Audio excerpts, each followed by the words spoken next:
Bapa dalam surga, terima kasih untuk kesempatan kembali kami boleh merenungkan sebagian daripada firman Tuhan. Kiranya Tuhan menolong setiap kami sehingga dengan demikian firman Tuhan boleh menjadi bagian di dalam kehidupan kami. Dan sungguh-sungguh ya Tuhan, kami hidup sesuai dengan firman Tuhan. Terima kasih ya Tuhan, kami serahkan waktu ini ke dalam tangan Tuhan. Dalam nama Tuhan Yesus kami berdoa. Amin. Silahkan duduk Bapak Ibu sekalian. Kita akan membaca satu ayat saja dari 2 Petrus pasal 3 ayat yang ke-18. 2 Petrus pasal 3 ayat 18.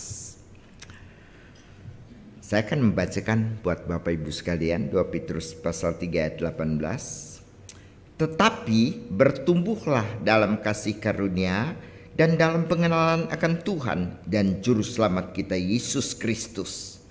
Baginya kemuliaan sekarang dan sampai selama-lamanya. Sampai di sini kita membaca firman Tuhan. Sejak tahun 1949 ya, pada waktu itu seorang penginjil, Anda pasti semua tahu adalah Billy Graham ya. Tahun 49 dia memulai sebuah crusade-nya ya, yang pertama di LA, di Los Angeles pada tahun 49, dan itu merupakan satu crusade pertama bagi dia yang merupakan crusade internasional. Meskipun dia buat di Amerika, tapi itu menjadi satu crusade internasional yang memulai pelayanan Billy Graham crusade pada waktu itu ya. Nah, setelah Billy Graham itu kita melihat bahwa kemudian gereja-gereja itu mulai melihat ya bagaimana pelayanan daripada Billy Graham itu bisa menggerakkan ribuan orang. Dia sekali crusade itu bisa 50.000, kalau tempatnya lebih besar lagi bisa 100.000, dan orang yang maju pada waktu altar calling itu bisa ribuan yang maju ya. Nah, lalu kemudian kita melihat sebenarnya saya rasa di Indonesia juga ada kebangunan rohani juga ya. Nah, kita melihat kalau di gereja-gereja Tionghoa ya, di gereja-gereja Tionghoa kita melihat bahwa penginjil-penginjil dari Chungpo ya, mereka datang ke Indonesia untuk mengabarkan Injil seperti John Sung misalnya ya. Lalu kemudian Andrew G mendirikan Kalam Kudus dan mendirikan sekolah yang menjadi alma mater saya, Seminari Alkitab Asia Tenggara ya, Dr. Andrew G.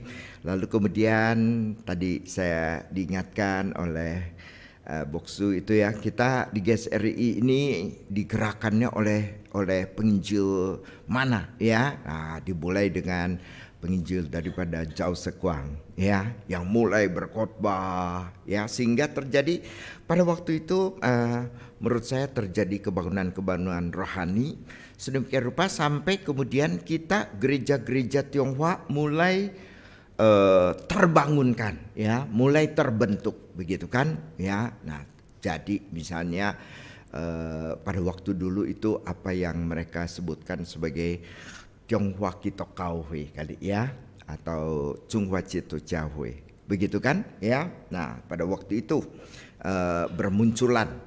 Nah, lalu kemudian ya, kalau kita melihat setelah G30 SPKI tahun 69 ya, G30S tahun berapa? Iya, saya sembarangan, kamu juga lupa kan. G30 PKI 65 ya. 65 PKI gagal, 66 Pak Harto naik begitu kan. Lalu PKI menjadi sesuatu yang terlarang, maka sejak itu pemerintah itu mengeluarkan peraturan. Jadi di KTP kita ini, KTP itu tidak boleh lagi tidak beragama. Agama straight misalnya tidak ada ya, sebab kalau agama tidak ada agama dianggap kamu ini komunis, kamu ini PKI, begitu kan? Wah, bisa ditindak begitu kan? Bisa dikirim ke Pulau Buru kamu, begitu kan? Karena dianggap kamu komunis, dan komunis itu pada waktu itu dianggap sebagai musuh daripada negara karena peristiwa 65 itu, ya. Nah, pada tahun 70-an itu karena ada peraturan pemerintah seperti demikian, maka orang berbondong-bondong kan, ya, terutama mereka yang Chinese dong, ya. Mereka yang Chinese tadinya tidak beragama. Konghucu juga waktu itu belum termasuk di dalam agama yang diakui oleh Indonesia. Jadi cuma mengakui 5 agama pada waktu itu kan, ya, Kristen, Protestan, terus Katolik, lalu kemudian Islam, kemudian Hindu, kemudian Buddha, ya, cuma 5. Jadi orang Indonesia cuma boleh pilih 5 agama itu. Nah, orang-orang Tionghoa yang memang tadinya juga mungkin mereka lebih dekat sebenarnya ke Buddha, ya. Tapi pada waktu itu juga banyak orang-orang yang tidak pindah ke Islam, ya, lalu memilih yang lebih gampang, ya. Kalau misalnya kita pindah ke Islam, mungkin kita harus bersakit-sakit, ya, harus bersakit-sakit. Nah, lalu kemudian pindah agama ini juga sebenarnya cukup mudah begitu kan, ya. Tapi pada waktu itu jadi orang juga banyak pilih yang jadi Kristen, ya. Nah, lalu kemudian pada waktu itulah kemudian tahun 70-an itu gereja-gereja tentu secara statistik mengalami pertumbuhan. Wah, jadi gereja di mana-mana maju, ya. Mereka memang KTP udah Kristen begitu kan, tapi datang ke gereja menjadi anggota begitu kan, demi untuk memenuhi persyaratan yang ditetapkan oleh negara. Ya. Nah, kita lihat tahun-tahun 70-an itu awal begitu kan, ya. Pendeta Stephen Tong di gereja Chinese ini kemudian menjadi seorang penginjil, ya, yang menginjil, yang membuat KKR, yang mengikuti Billy Graham Crusade ini di dalam pelayanannya, ya, tahun 70-an. Saya baru bertobat tahun 75, ya, tahun 75. Sebagian belum lahir, ya. Tahun 75 saya bertobat umur 23. Ya, jadi sudah sangat lambat saya sebenarnya. Saya di dalam keluarga, meskipun keluarga Kristen, tapi saya pada waktu itu bertekad saya tidak mau jadi Kristen. Ya, saya tidak mau jadi orang Kristen, begitu kan? Tapi karena dari kecil, ya, kita sekolah minggu apa segala, kalau disuruh masuk ke Buddha juga nggak mau juga sih, ya. Jadi saya sebenarnya tidak beragama meskipun KTP Kristen. Kalau waktu itu saya mati, maka KTP saya masuk surga, saya masuk neraka, begitu kan, ya. Tapi Tuhan baik, umur 23 saya bisa bertobat. Lalu pada waktu itu 2 bulan setelah saya bertobat, Pak Tong itu mengadakan KKR di GKI selama 1 bulan. Jadi di perniagaan 3 hari, di Gunung Sari misalnya, GKI Gunung Sari 3 kali, di Samanhudi 3 kali, di Cawang ada, di Cengkareng ada, pokoknya dia 1 bulan itu dia pimpin khotbah KKR di gereja di GKI, ya, di GKI selama 1 bulan itu kan, ya. Saya ikutin yang saya bisa, ya. Saya di Gunung Sari ikut, saya di perniagaan ikut, saya di Samanhudi ikut, di Cawang saya ikut, begitu. Yang jauh-jauh seperti Cengkareng apa segala saya tidak pergi, memang terlalu jauh begitu kan dari rumah saya. Tapi sisanya tuh saya ikut, ya. Tapi buat saya setelah saya bertobat 2 bulan kemudian ada KKR dari Pak Tong, itu kemudian memberikan satu basic, ya, satu fondasi yang baik buat saya, begitu kan, ya. seperti itu. Lalu kemudian tahun depannya saya kemudian bisa disidik ya, saya bisa mengaku percaya. Nah dengan tahun 70-an ya, dengan tahun 70-an itu kita mengadakan KKR, patong-patong, kemudian mengadakan KKR terus ke tahun-tahun 80-an dan sebagainya. Maka kemudian kita lihat bahwa sejak itu lalu gereja mulai ikut kan, melihat, luar biasa ya. Wah, kalau panggil Pak Tong berkhotbah, wah banyak orang bertobat, begitu kan? Ya. Wah, banyak sekali misalnya mereka bertobat dan sebagainya ya. Nah, sehingga gereja-gereja merasa bahwa kebangunan rohani itu merupakan sesuatu yang sangat baik untuk kehidupan gereja ya, karena mereka melihat banyak pertobatan, orang-orang yang menerima Tuhan. Kita mesti ingat ya, pada waktu tahun 70-an orang itu dipaksakan ke gereja, masuk gereja. Jadi mereka mungkin masuk ke gereja hanya menjadi anggota gereja ya, tanpa barangkali melalui pertobatan yang real. Mereka pokoknya saya masuk gereja, pokoknya saya Kristen, pokoknya KTP saya Kristen. Maka saya datang ke gereja, tapi saya sungguh-sungguh Kristen enggak? Enggak barangkali. Karena saya cuma ke gereja terpaksa. Karena pemerintah menghendaki semua orang harus beragama. Maka saya datang ke gereja. Saya pilih yang Kristen yang gampangan, begitu kan? Tapi jadi anggota gereja. Tapi pada waktu itu banyak KKR, begitu kan? Lalu mereka pada waktu itu tertangkap dengan kebaktian seperti itu. Karena mereka memang belum menerima Tuhan kan? Mereka hanya datang ke gereja, menjadi anggota gereja tanpa mereka sebenarnya menerima Kristus sebagai juru selamat pribadinya. Jadi kebangunan rohani pada saat itu adalah sesuatu yang sangat bermanfaat bagi gereja, begitu kan? Nah, saya rasa setelah 90-an kita lihat bahwa KKR itu kemudian menjadi menurun ya. Jadi kalau dulu yang namanya kebaktian kebangunan rohani, saya ingat tuh waktu tahun 75 saya ikut penuh gereja, penuh sekali begitu kan waktu KKR. Kebaktian cuma satu kali ya, kebaktian penuh sekali kan misalnya. Nah, tapi kemudian setelah barangkali tahun 90-an begitu kan, kalau yang namanya KKR itu kemudian seperti biasa aja. Ya, seperti biasanya tidak ada penambahan orang baru yang datang dan sebagainya. Nah, karena seperti itu ya, KKR itu menjadi terlalu biasa. Jadi semua gereja mengadakan KKR, begitu kan? Di sini, di situ, semua bikin. Kita bisa pilih, begitu kan? Di dalam supermarket KKR ini, wah gereja sono bikin, gereja sono bikin, gereja sana bikin, semua gereja bikin KKR begitu. Maka kemudian KKR itu mulai meredup, ya, tidak lagi banyak misalnya ya, yang menerima Tuhan misalnya, karena ya orang yang datang semuanya udah Kristen ya, sudah menjadi Kristen. Sedangkan kita bilang KKR undang orang yang belum percaya misalnya, tidak banyak orang yang tidak percaya datang ke gereja, datang pada waktu KKR itu karena terlalu banyak, mereka terlalu biasa ya. Dan untuk menarik kebaktian selalu diikuti ya dengan artis-artis ibu kota gitu kan ya. Wah, pada waktu itu artis-artis juga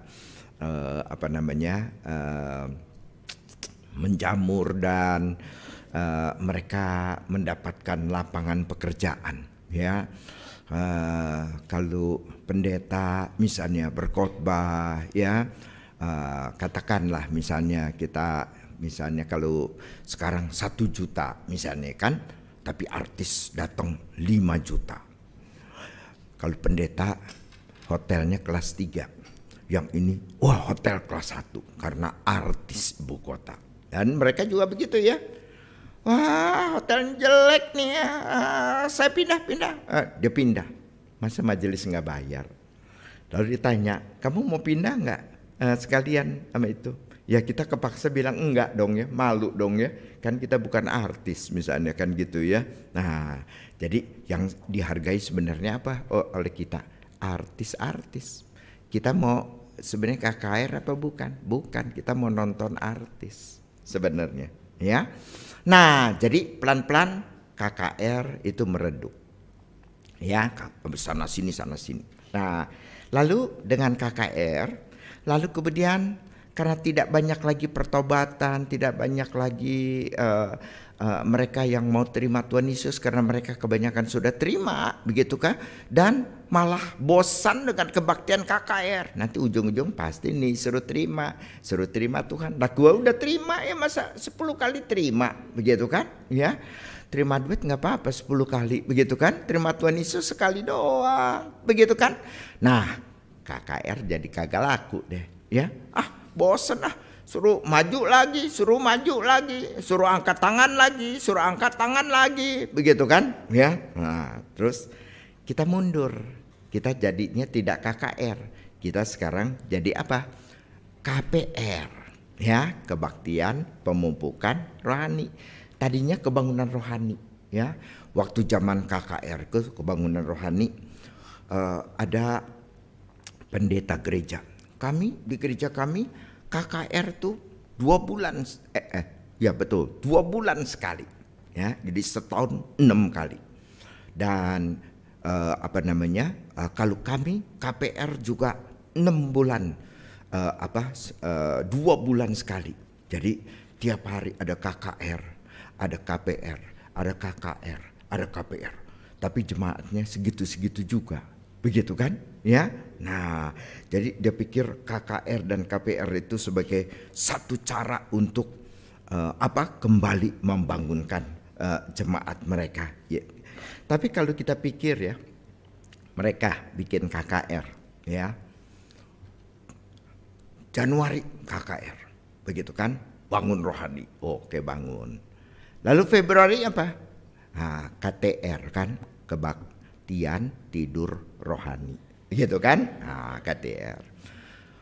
Mesti dibangunin lagi. Oke, Maret bangunin lagi, ya, undang yang jerit-jerit supaya jangan ketiduran di sono. Begitu kan? Nah, sudah bangun lagi kan? Bangun ya. Semprot dimarahin itu yang tidur-tidur itu kan ya. Nah, April dia tidur lagi. Jadi kerjanya orang Kristen gimana? Bangun, tidur rohani. Bangun rohani, tidur rohani. Bangun tidur, mati. Begitu kan? Nah, kalau lagi bangun mati, puji Tuhan, semangat kan? Tidur, mati juga, ya. Ya, sama Tuhan. Kenapa lu tidur di gereja? Udah, lu ke neraka aja. Gitu kan? Nah, jadi seperti itu. Wah, ini jadi seperti itu kan kita bayangkan itu jemaat ya, bangun tidur ya. Kalau kita mundur, oke, dipupuk, layu, dipupuk lagi, layu lagi, dipupuk layu lagi. Udah aja saban hari dikasih hujan, begitu kan ya, kehujanan. Jadi kita bisa tidak layu-layu nih, gitu kan? Sehingga apakah ritme orang Kristen itu begitu? Apakah kita jadi mengajarkan gereja bangun tidur, bangun tidur, bangun tidur, ya? Kita hari ini nyanyi semangat, ya. Hari ini kita nyanyi semangat, besok kita nyanyi loyo lagi, ya. Api Roh Kudus kurang bekerja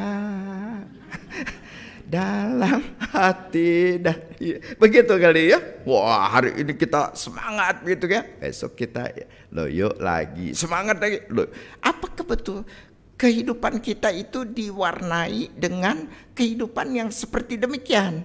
Apakah kita orang Kristen itu menjalani satu ritme yang seperti demikian? Begitu kan? Ya. Nah, itu yang saya pikirkan ya. Apakah kita itu sebenarnya memikirkan bagaimana sebenarnya kehidupan Kristen itu yang real, yang nyata, Yang sebenarnya, yang seharusnya bagaimana sih? Kita ini sebagai orang Kristen hidupnya gimana? Apakah kita seperti itu? Nanti bangun, nanti tidur, nanti bangun, nanti tidur, begitu kan? Ya, apakah seperti itu sampai kemudian kita nanti ketemu sama Tuhan di dalam setelah kita mengakhiri hidup kita, ya? Nah, apakah seperti demikian? Ya, kalau kita lihat misalnya kita setahun itu kita punya 52 minggu, ya, 52 minggu. Lalu di dalam 52 minggu itu kita bisa misalnya paling sedikit misalnya ya gereja-gereja Tionghoa itu kemudian membuat perjamuan kudus, ya, perjamuan kudus mereka sebulan sekali, ya, sebulan sekali. Karena apa? Karena perjamuan kudus itu buat gereja-gereja Tionghoa entah kenapa mungkin ada mujarabnya itu, ya, maka mereka itu datang justru cuma paling tidak perjamuan kudus awal bulan. Nah, jadi gereja-gereja banyak membuat perjamuan kudus itu tiap bulan. Kenapa tiap bulan? Misalnya kan, ya, GKI mengadakan hanya setahun 4 kali. Hanya setahun dalam 4 kali. Kita gereja Tionghoa ada yang 12 kali, ada yang 6 kali. Ya, tapi kita memang pikir kalau bisa memang setiap kali. Sebab kebaktian perjamuan kudus itu penuh. Soalnya dikasih roti meskipun pelit benar, gereja kasihnya kecil. Anggurnya cuma sirup sebenarnya, ya. Pada waktu saya jadi gembala sidang, kami kan pakai sirup kan, sirup anggur tuh ya. Saya bilang ke majelis, saya tiap bulan bohongin jemaat. Bohongin jemaat gimana? Saya bilang, anggur ini adalah darah Kristus. Bohong, itu bukan anggur, itu sirup, begitu kan? Saya harus perjamuan kudus bilang, ini sirup adalah lambang darah Kristus. Tapi enggak Alkitabiah, ya, kok minum sirup, begitu kan, ya, begitu. Jadi Bapak maunya gimana? Pakai anggur benar, jadi saya nggak ngebohong, begitu ya. Aduh, kebetulan majelis saya suka wine, begitu, puji Tuhan, ya. Jadi kita bikin deh, ya. Tapi kita mesti ingat ada orang tua juga di kebaktian, ya. Kalau mereka minum anggur beneran, 100% ini anggur, ya, minum, enak kan, manis ya. Ya tentu kita ambil anggurnya yang manis kan, ya. Tapi anggur yang murah cap orang tua sih.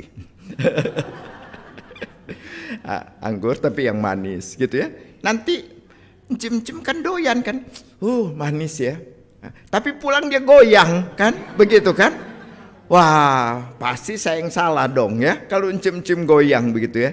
Nah, kita ini tempat perjamuan kudus. Di sini kita kasih teh ya. Jadi kita bilang ibu-ibu yang tidak kuat dengan alkohol boleh ambil teh, sama juga Tuhan pokoknya ngerti kan ya, kalau kamu minum anggur kamu goyang, begitu kan ya. Nah, setelah itu tapi teh saya tetap tidak pernah laku loh. Selalu komplit 6 biji cuman di tengah. Jadi encim pun sekarang doyan loh. Kita pakai apa? Sirup apa pakai wine? Wine. Wah, hebat. Good ya.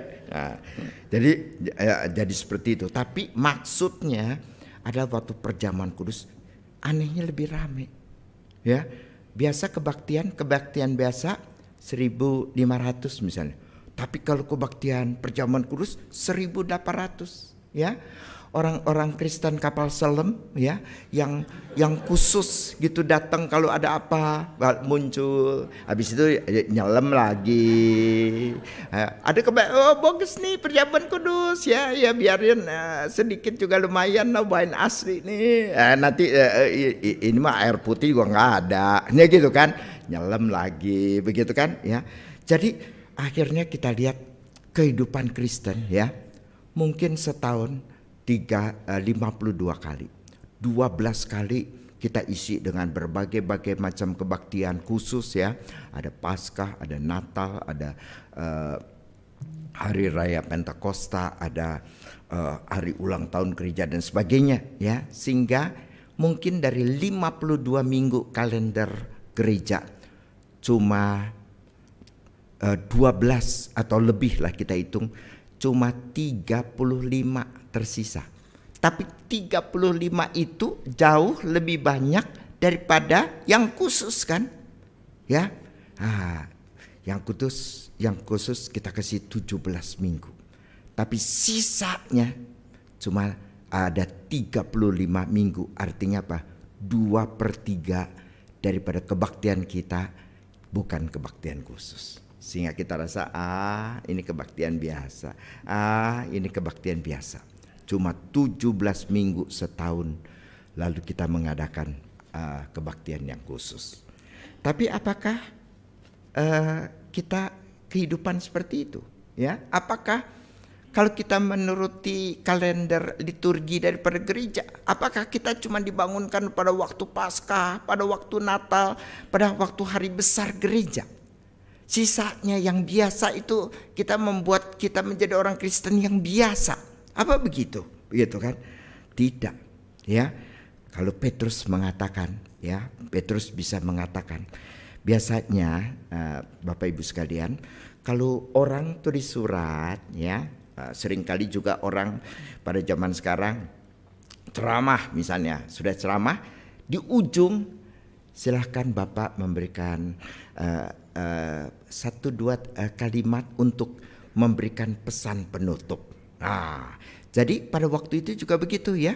Setiap surat yang ditulis, yang bagian ujungnya itu sebenarnya selalu menjadi suatu pesan yang kira-kira meringkaskan apa yang dia kemukakan sebelumnya. Ya, jadi ini kata penutupnya ini adalah kesimpulan daripada semua yang dia katakan di dalam pasal-pasal yang sebelumnya. Begitu juga Petrus, ya.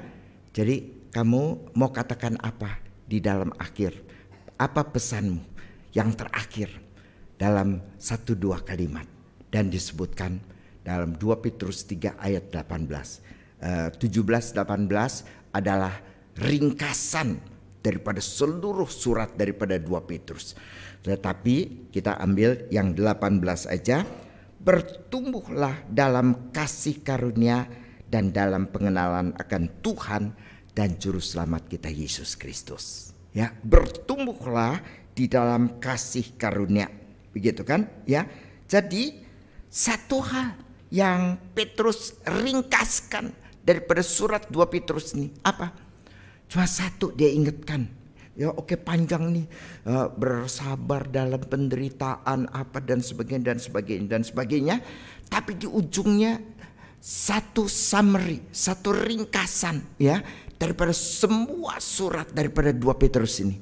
Dia katakan kepada jemaat ada apa? Bertumbuhlah di dalam kasih karunia dan di dalam pengenalan akan Tuhan dan Juru Selamat kita Yesus Kristus. Itu yang menjadi ringkasan daripada surat Petrus. Bertumbuhlah di dalam pengenalan akan Tuhan dan Juru Selamat kita Yesus Kristus. Nah, kata pengenalan itu kita di dalam bahasa Indonesia saya kenal, pokoknya ingat namanya. Itu kita bilang kita kenal, ya, kita kenal.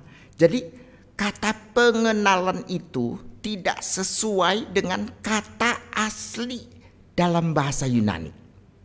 Dalam bahasa Yunani tentu dipakai kata gnose, ya. Kalau kata bendanya ginosko misalnya, ya, kata mengenal, kita mengenal ginosko gitu kan, ya. Nah, tentu pengenalan sebagai kata benda adalah gnosein, ya, pengetahuan. Kata pengenalan dengan kata ginosko itu sangat berbeda. Saya kemarin pimpin satu retreat dari gereja, tapi udah dipesankan sama panitia, Pak, kami nanti pakai penterjemah ya Pak. Soalnya orang tua itu minta ada terjemahan. Oh nggak apa-apa, saya dari gereja Tionghoa jadi saya terbiasa lah kalau khotbah diterjemahkan. Asal jangan kita udah lagi ngomong cepet-cepet yuk. Kita harus bertumbuh. Kita harus bertumbuh.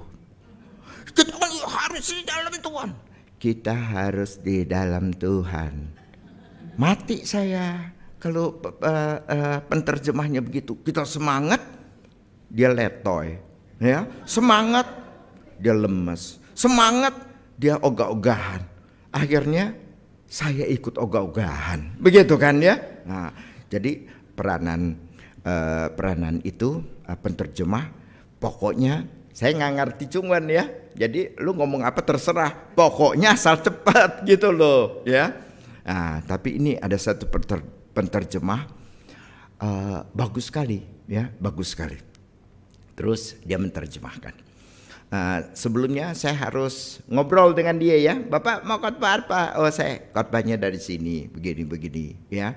Nah saya pada waktu itu mau berkhotbah mengenai Communion Sanctorum, ya, persekutuan orang kudus. Nah kembali kata bahasa Indonesia persekutuan itu tidak menjelaskan. Persekutuan kita merasa kita di sini udah bersekutu begitu. Tapi apakah persekutuan ini udah yang dimaksudkan dengan Alkitab? Tidak.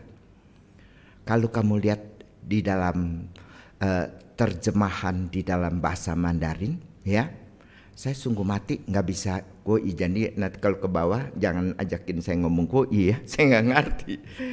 Tapi dia bilang bahasa Mandarin itu dipakai kata Xiangtung.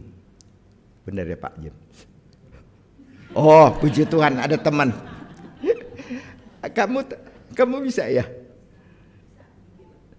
Bisa dikit ya. Nah kata persekutuan itu dipakai, diterjemahkan di dalam bahasa Mandarin tuh Xiangtung. Entah saya ngomongnya benar apa enggak, nanti kamu nggak ngerti lagi. Tapi asal jangan ngomong jorok ya saya, karena salah tekanan gitu ya.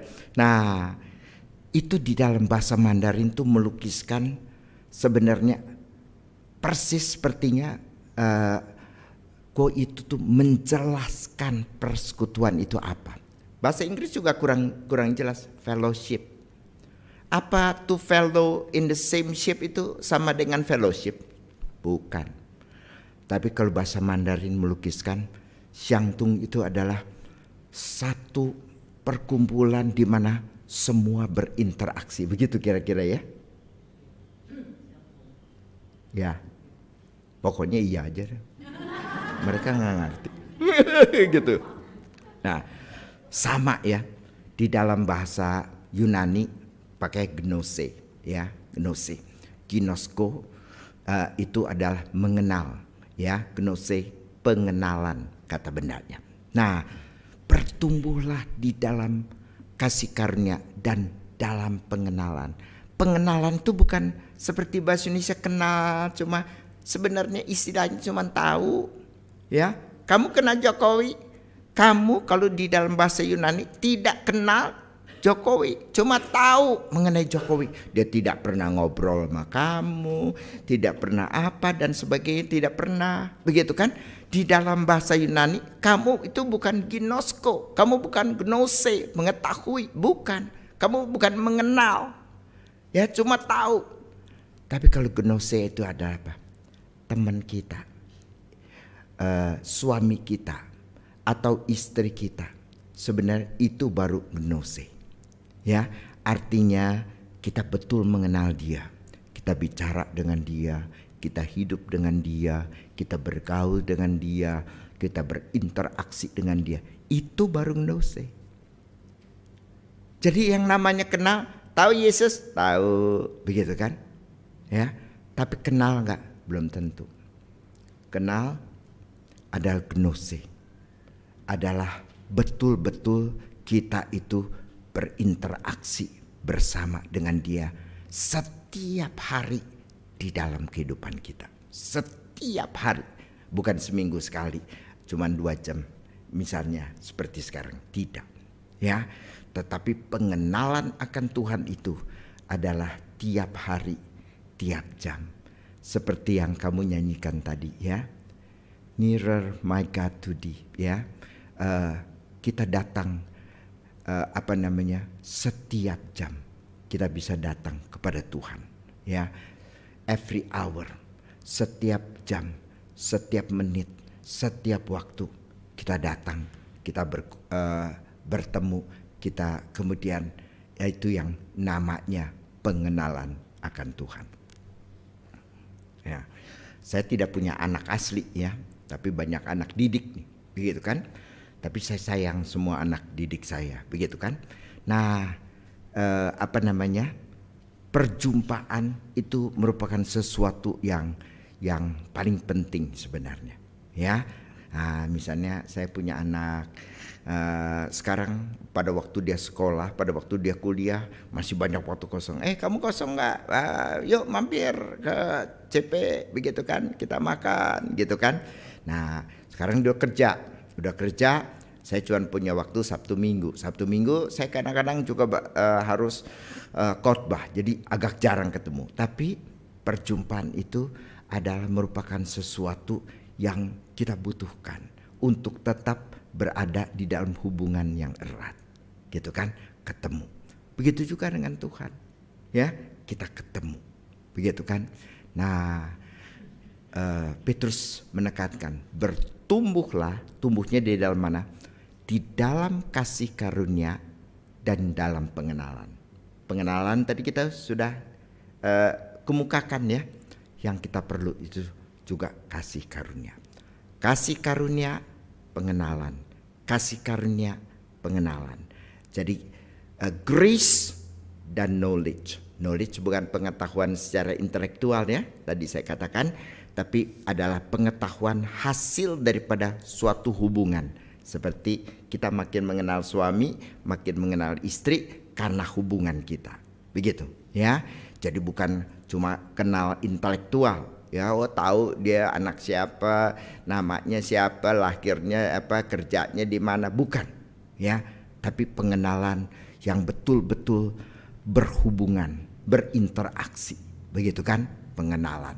Nah, dan di dalam kasih karunia, karena semua adalah kasih karunia daripada Tuhan, begitu kan ya. Bertumbuhlah di dalam kasih karunia dan di dalam pengenalan akan Tuhan dan Juru Selamat kita. Saya punya anak ya, anak saya tentu punya anak juga dong. Lalu kemudian anaknya udah besar, anaknya 2 ya, satu yang laki kelas 3 SMA pada waktu itu, yang adiknya baru 1 SMA ya. Lalu anaknya yang besar sama papanya adalah anak didik saya ya. Jadi sebelum ke Amerika lu katekisasi dulu, begitu kan ya. Nanti kalau perlu di CD dulu sebelum lu ke Amerika, begitu. Jadi ada fondasi yang baik. Nurut anak ya, suruh katekisasi ikut, begitu kan. Selesai katekisasi ditanya papanya, jadi kamu mau di CD baptis dewasa, di CD? Dua-dua dengan tegas menyatakan tidak, begitu. Kamu di CD? Enggak, kami tidak mau. Nah, ikut-ikut ya, pengen tahu katekisasi, tapi setelah waktunya tidak, kami tidak mau, begitu kan. Jadi anak saya, Pak, kalau sempat ngomongin anak saya, begitu kan ya. Nah, saya datang ke rumahnya, nginap di rumahnya supaya ada kesempatan. Tapi anaknya yang besar itu agak berjiwa artis gitu ya. Gambarnya luar biasa bagusnya. Di Amerika pun dia sekolahnya sekolah art jadinya ngambilnya ya. Jadi begitu makan selesai langsung ke kamar, begitu kan. Jadi saya nggak punya kesempatan. Ntar dia cranky ya, marah-marah. Ini pulang gitu ya. Wah, jadi saya nggak ada kesempatan ngomong gitu kan sama dia.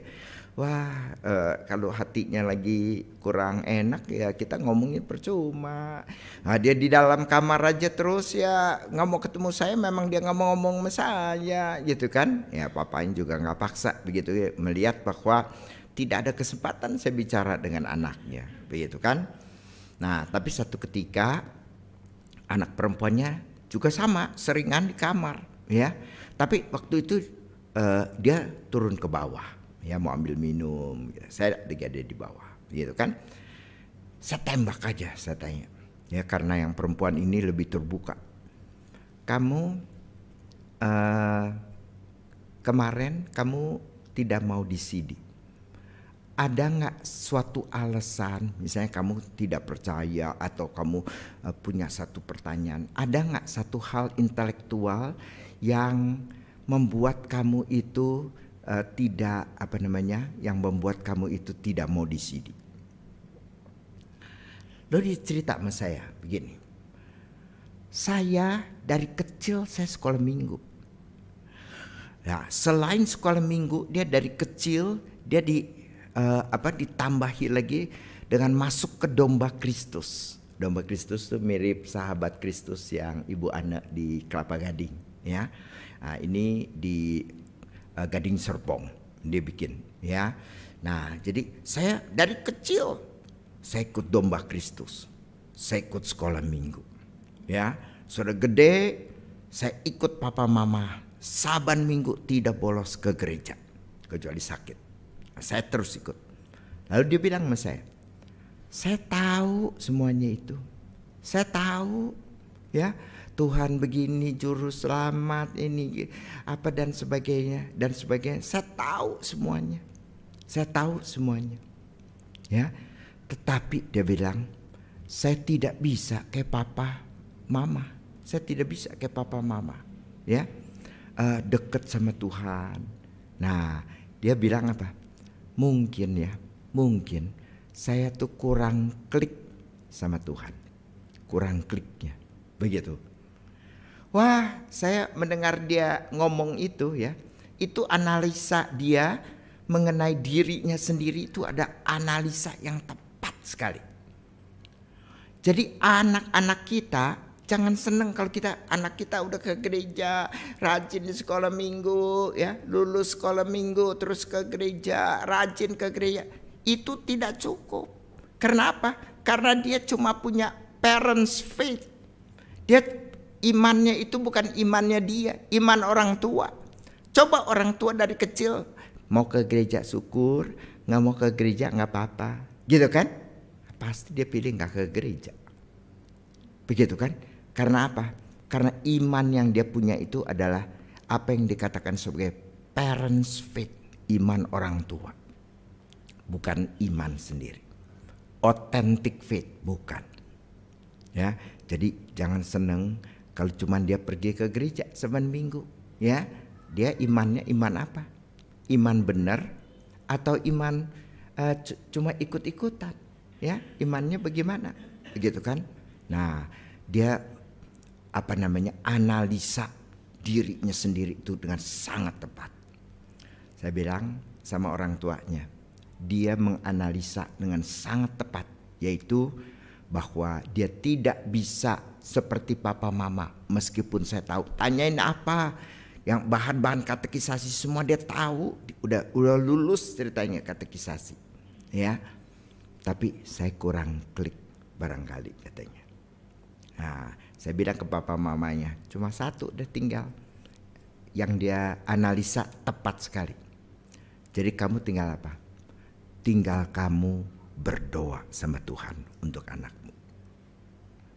Ya, terutama saya ingetin, ke pamannya, ya. Tadi kita mulai sebelum kebaktian doa dulu ya. Lakinya hanya beberapa gelintir. Laki kurang berdoa. Yang setia yang mana? Yang perempuan. Perempuan semua. Yang laki ikut doa itu extraordinary. Imannya bagus banget. Iman bagus banget. Yang lainnya laki-laki kurang berdoa. Ya, maka saya bilang, saya sebenarnya aneh juga ya. Kenapa perempuan lebih setia ya berdoa ya? Kenapa laki nggak suka berdoa ya? Padahal yang berdosa duluan perempuan loh. Di Taman Eden kan Hawa yang lebih dulu makan ya, Adam belakangan. Tapi yang lebih rajin berdoa itu justru perempuan. Nah, saya bilang, entah gimana perempuan itu lebih rajin. Kamu perempuan, ibu sebagai ibu harus doa buat anak kamu supaya dia dapat yang dia sebutkan kliknya itu. Nah, kebetulan saya mendapatkan e-flyer dari Saat ya. Ada ini, ada apa namanya? Saat Youth Camp ya, ada Saat Youth Camp. Cicinya dia ke gereja, nggak usah disebut ya. Anaknya dia selalu daftarin, itu ada camp buat remaja ya. Tapi dari jam 9 sampai jam 9 malam terus duduk dengar 13 khotbah begitu setiap hari ya. Jadi pulang-pulang anak-anak semua ambeien sakitnya begitu kan. Habis duduk terus begitu kan. Dari pagi sampai pagi begitu kan ya. Lalu saya iseng-iseng coba kirimin, coba daftarin ke sini kali dia suka Saat Youth Camp begitu kan. Ini untuk anak remaja juga begitu kan. Nah, didaftarin sama mamanya. Bener, setelah pulang, mama tahun depan jangan daftarin saya ke camp yang 13 jam duduk ya. Saya mau ke Saat Youth Camp gitu kan ya. Nah, waktu itu saya dapat, saya forward ke mamanya. Siapa tahu anak kamu juga suka, kan dia punya sepupu juga suka nih, kali anak kamu juga suka. Tapi dia pergi sendiri nih, kan udah gede, udah SMA lah, bisa lah gitu kan ya. Kamu cuma anterin ke airport, nanti di sana di Malang nanti langsung dijemput begitu kan ya. Tinggal di Saat, nanti diantar lagi ke airport, kamu jemput, nggak ada apa susahnya gitu. Oh gitu ya gitu kan. Dia daftarin nih, mumpung masih early bird, masih lebih murah begitu ya. Jetpack goceng ya, murah loh, bagi 4 hari per 5 hari begitu ya. Cuman pay goceng sehari, makan 3 kali, snack 2 kali ya. Wah, terus coba kamu nginep di hotel 1,5 juta sehari begitu kan ya. Nah, terus udah gitu dia pergi ke sana. Dan entah anak saya itu dapat apa namanya, dapat bocoran dari mana, tapi dia ikutin itu anaknya hari ke hari ya. Anak itu WA ke bapaknya, "Pak, Mama, saya kayaknya nggak tahan lagi untuk tunggu sampai nanti malam untuk penyerahan." Katanya begitu bisa. Wah, udah senang sekali orang tua ya. Hari itu adalah KKR di mana dia panggilan untuk terima Tuhan Yesus. Siapa yang mau maju? Siapa yang mau terima Tuhan Yesus, maju ke depan? Saya doakan. Maju. Itu anak maju enggak, maju enggak. Akhirnya enggak maju dia. Begitu ya, enggak maju. Ya, sudah selesai. Besok malam terakhir, panggilannya lain lagi. Sekarang siapa yang mau jadi hamba Tuhan? Siapa yang mau jadi hamba Tuhan? Maju ke depan. Dia bilang, gua maunya maju yang kemarin. Ini jadi hamba Tuhan. Saya nggak mau jadi hamba Tuhan. Saya maunya ya terima Kristus aja, begitu kan dia. Tapi orang maju kan, orang pada maju. Dia bilang, saya nggak sadar, tahu saya maju katanya. Waduh, saya salah nih katanya. Jadi panggilannya yang semula itu lebih bagus kan, cuma terima Tuhan Yesus. Sekarang saya harus jadi hamba Tuhan katanya. Tapi kepalang kaki saya udah melangkah ke depan. Jadi dia maju. Dia maju menjadi hamba Tuhan. Tapi dia bilang sama papa mamanya. Papa mamanya tetap sebenarnya kepengen anak ini sekolah di luar negeri begitu kan ya.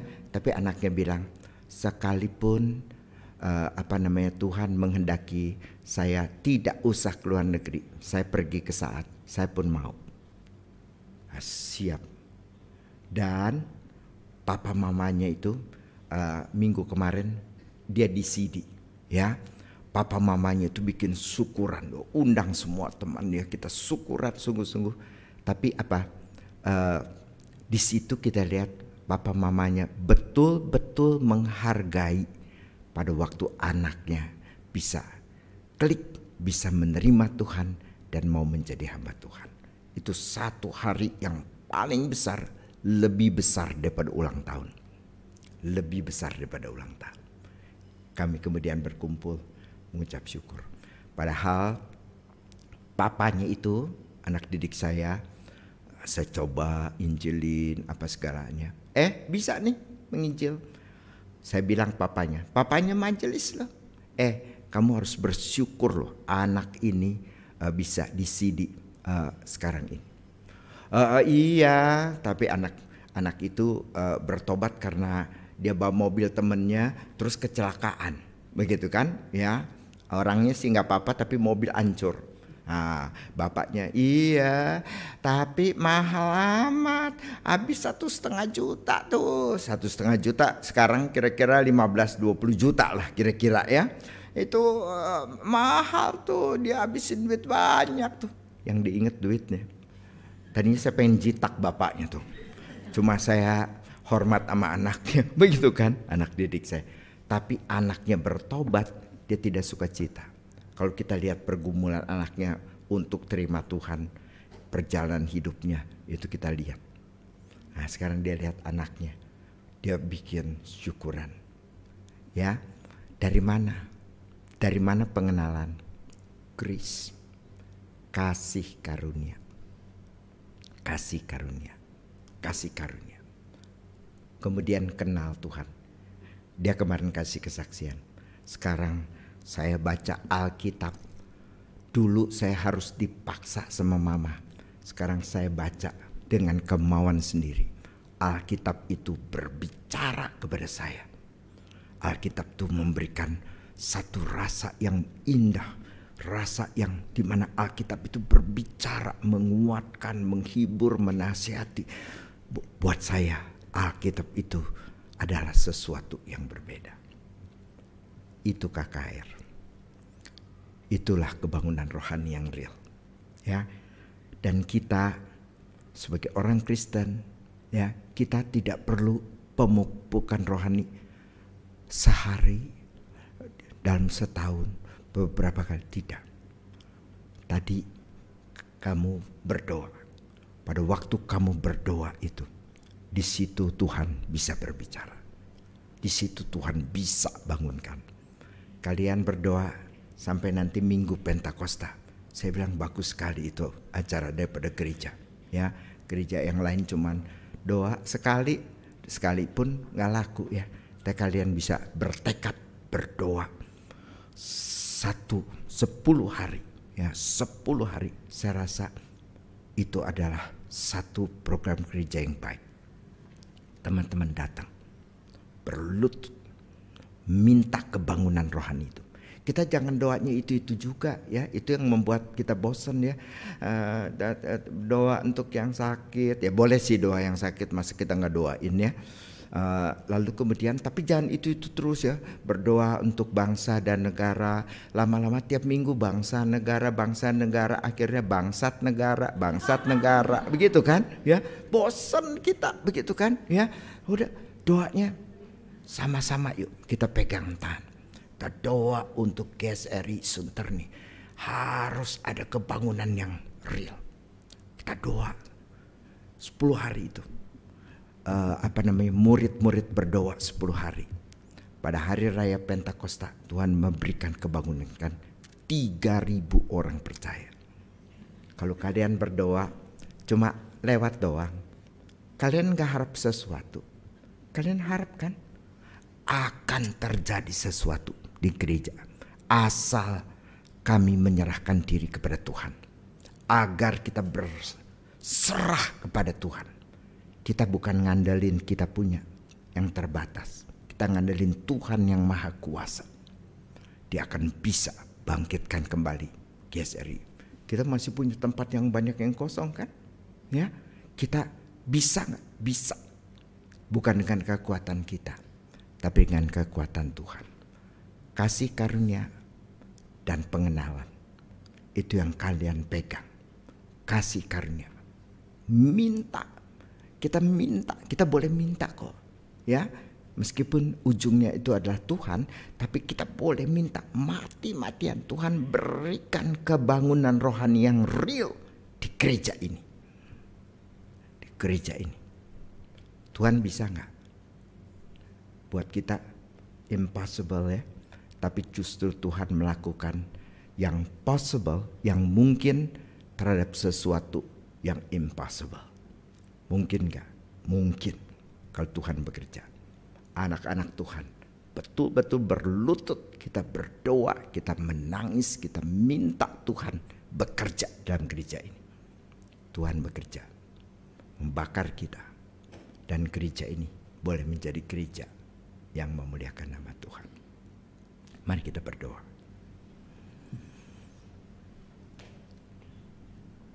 Bapak Ibu sekalian, sebagai anggota GSRI Sunter ini, sebagai jemaat yang mencintai gereja ini, mari kita gunakan waktu yang disediakan. Kita bersama-sama berlutut, kita berdoa, kita meminta, kita menangis di hadapan Tuhan. Untuk minta supaya Tuhan berkati gereja ini. Tuhan bangunkan gereja ini. Tuhan angkat tangan kita semua. Pegang tangan kita semua. Dan kita mau melihat pada hari-hari mendatang GSRI Sunter ini tidak menjadi gereja yang suam-suam, tapi gereja yang dibangunkan oleh Tuhan sendiri. Dibangunkan mengharapkan doa-doa daripada kalian semua. Saya anjurkan Bapak Ibu, masih ada 1 minggu lagi kalian berdoa sebelum hari raya Pentakosta. Mari kita datang. Mari kita sama-sama berdoa. Mari kita sama-sama berlutut. Mari kita bersama-sama berpegangan tangan.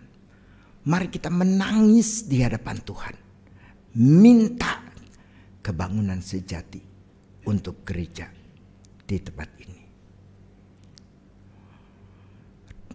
Doakan hal ini, Bapak Ibu sekalian, di dalam hati kalian. Doakan dan doakan minggu depan supaya Tuhan boleh membakar kalian semua untuk bangun, cari jiwa, membawa kembali jiwa-jiwa yang terhilang ke dalam persekutuan kita. Silahkan berdoa di dalam hati masing-masing.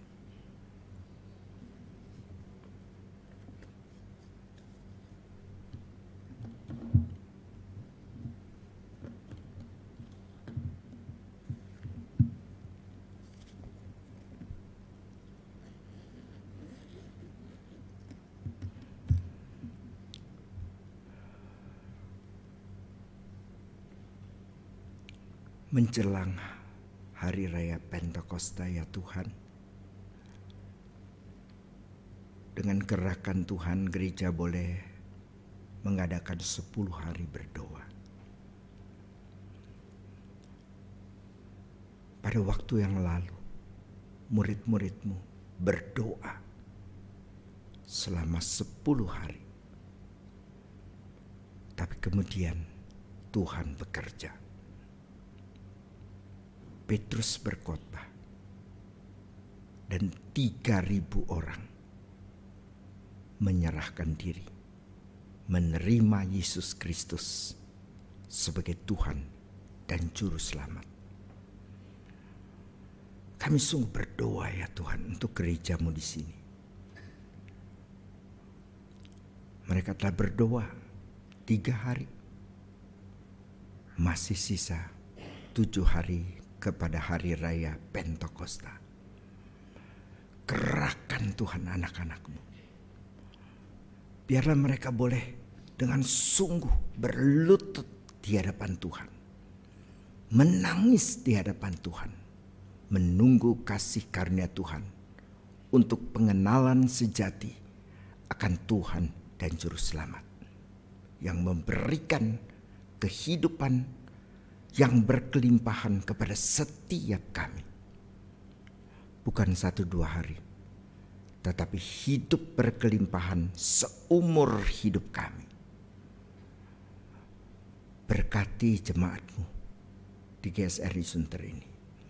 Berkati hamba Tuhan. Berkati majelis. Berkati aktivis. Berkati semua jemaat-Mu ya Tuhan. Supaya mereka sungguh dibangunkan. Mereka boleh berdoa bersama. Bergandengan tangan. Berlutut. Menangis bersama. Untuk kemajuan daripada gereja.